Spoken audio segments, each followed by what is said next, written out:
Southward radar indicating no warned area.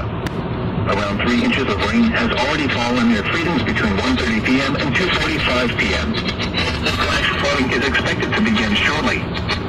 Some locations that will experience flooding include Somerset, Lisby, Myersdale, Berlin, Freedoms, Mount Davis, Rockwood, Salisbury, Garrett, and Castle Lynn.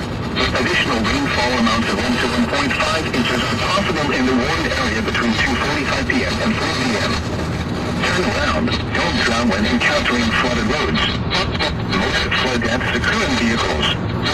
Keep children away from storm drains, culverts, creeks, and streams.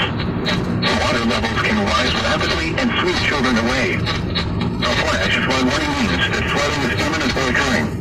If you are in the warned area, move to higher ground immediately. Residents living along streams and creeks should take immediate precautions to protect life and property.